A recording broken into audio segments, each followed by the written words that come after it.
On the biggest stages where legends are made, creating legacies that never fade. Trails are blazing, those that dominate their era become the standard bearers, providing inspiration for future generations. They start imitating and innovating their games for the love of the sport, not the fortune or the fame. No finger pointing, no blame, no need for these excuses. We're ghosts. Don't tell us that they're the GOAT, because they proved it every year, improving. Schooling their competition, not only do they cook, they known to run the kitchen night in and night out, silencing the doubt and all the naysayers, cause they're transcendent players. Welcome to Phenomenal Sports, my phenomenal people. You know what it is. It's your host, Phenomenon. We on our grown folks-ish, discussing sports with context, dispelling the lies as we analyze these different sports. Like and subscribe if you're feeling the vibe. Leave a comment and share your perspective. Whether I agree or disagree, all viewpoints are welcome.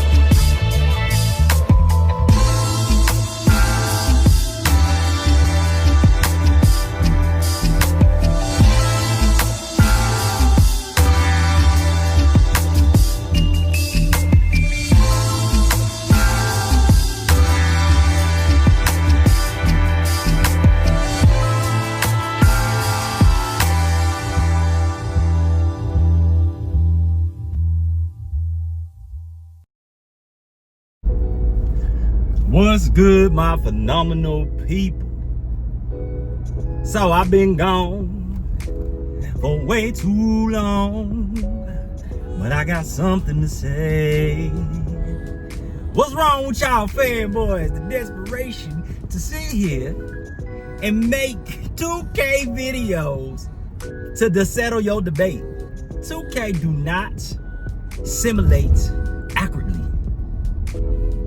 It is the closest thing to simulation basketball that we have on the market, but it is not a exact science. It cannot predict who's gonna win the NBA championship. It cannot predict. Go ahead and simulate right now and see if 2K don't give a whole bunch of different gamers different results. Simulate your game right now, fanboys, and see if it predicts who's gonna win the championship. Did it predict the Thunder was gonna win against the Indiana Pacers in 6 games? Did it predict this? I'm just trying to figure out what the logic is, because the fanboys be in the comment section all hyped up over some 2K results. 2K, they did a one-on-one versus LeBron and my MJ at age 39. I saw a video recently, and fanboys in the comment section just getting hyped. I'm like, this is simulation, bro. This is not going to determine who the greatest of all time is. What if MJ wins? What if you put him against Allen Iverson cooks him? Does that mean 2K has him overrated anyway? And this man at like a 96, 97. Like he's still one of the best player in the league or in the top 5. That's how they rank him. Yet he was playing with another guy named Luka Doncic. Let me remind y'all, he was playing with another guy of that caliber, and they got bounced in the first round. Gentlemen swept.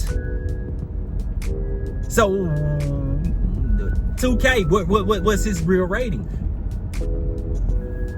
Dang, he underachieved. You got 296 overalls, 296, 97 overalls on the squad with other group players, and y'all got bounced in the first round. What did 2K have to say about that? Since y'all want to use 2K for your arguments, the arguments y'all continue to make is nonsensical. First of all, this is all hypothetical. We do not know what Michael Jordan or LeBron would do. We can only go based on what they have done. We don't know what Michael Jordan would do today. We know what he has done. We don't know what LeBron James would have did back in the day. We know what he did during his era.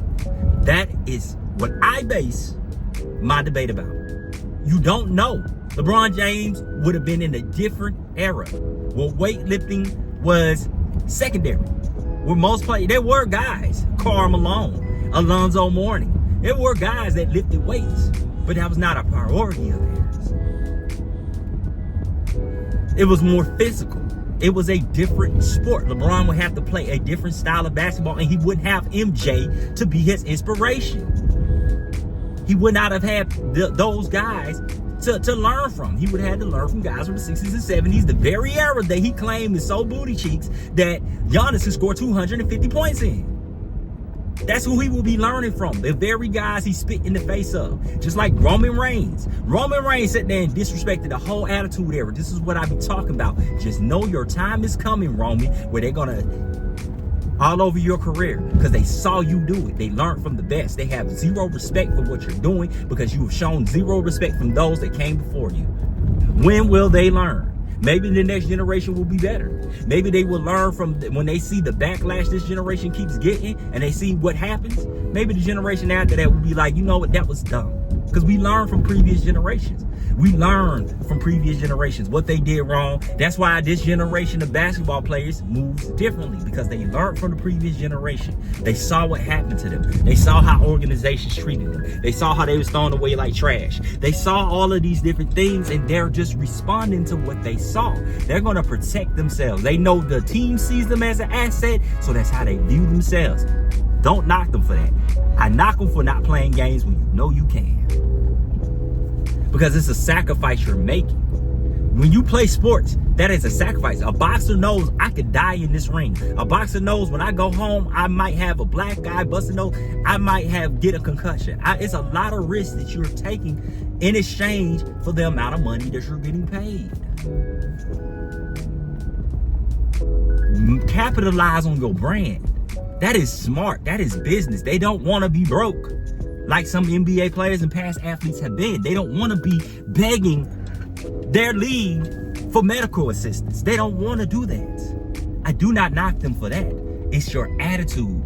That's because of the guys that came before you that you know to even do that. It's because of the guys that came before you that you got the skills that you have, because you built off the foundation they laid. It's because of those guys that you're getting the exorbitant amount of money you're getting. They laid the foundation. How dare you? Even if that's what you think in your mind as a competitor, you don't say it out loud. You don't, because you can't prove it. These dudes are too old. You have no idea. It seemed easy on TV. You know how many people thought if they stepped in the ring with Mike Tyson, they could be the one to take him? And how many dudes got knocked out before one of them finally did? It seemed easy. When you're watching it on TV, it seemed easy. A lot of guys think they can do different sports and if you could, you would have. You'd be a dual athlete. But that's a lot to put on your body. That's a lot. What happened to Bo Jackson when he did it? He could.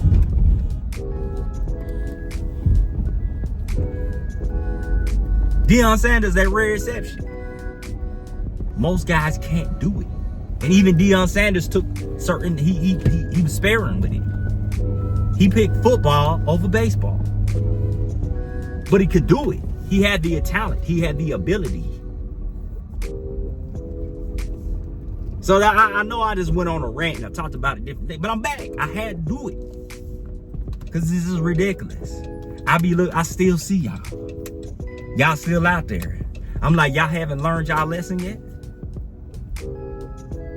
What did MJ do? Stop making these excuses and watered down league and all that. What did he do? You play who they put in front of you. That is what it is. When are y'all going to learn this? He didn't go stack a team. He did not. He did not leave Chicago and join two other established superstars. He didn't. Dennis Rodman, there's not a guy that you build the team around. When was he? Was he the team? Was he the guy on Detroit? Y'all acting like he was. It was Isaiah Thomas. Was he the guy on Chicago? It was Michael Jordan. Was he the guy on the Spurs? No, it was David Robinson. When was he the guy on the team? When was Scotty the guy? He was that 1 year. And what happened? Because you can't do it alone. And he had a better supporting cast. That supporting cast had been to the championship. What part of it does that not register in your brain? This was a championship caliber team.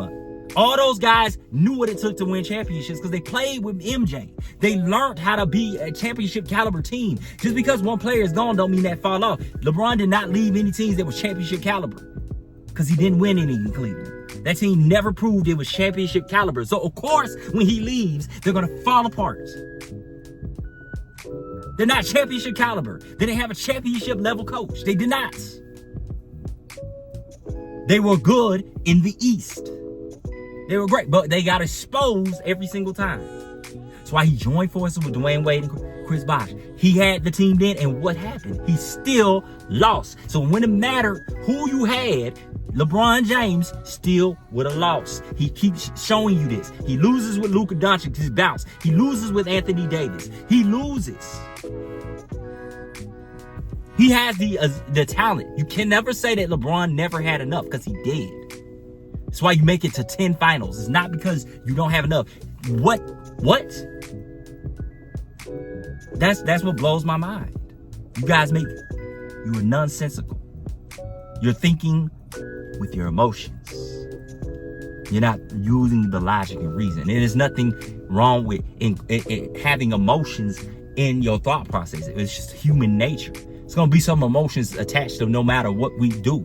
We can act like it doesn't, but we do. We're going to have emotions about different things, especially things we're passionate about. You're going to have that emotion. There's nothing wrong with that. It doesn't make you less of a man or anything. I don't know why people think this. As a man, I must be very robotic and say everything very even keeled and not let anything whatsoever bother me. God flooded the earth because he was angry, didn't he? God has emotions. What is wrong with you folks? If God has emotions and he created emotions in men and women, it's because he wanted us to have them. It's just how you display them. You have to have a level of self-control. That's it. You have to learn self-control. But emotions are going to always be there. But anyway, I think I've said everything I wanted to say on that. I'm going to be coming up with more content. But I just wanted to remind these fanboys, we still cooking.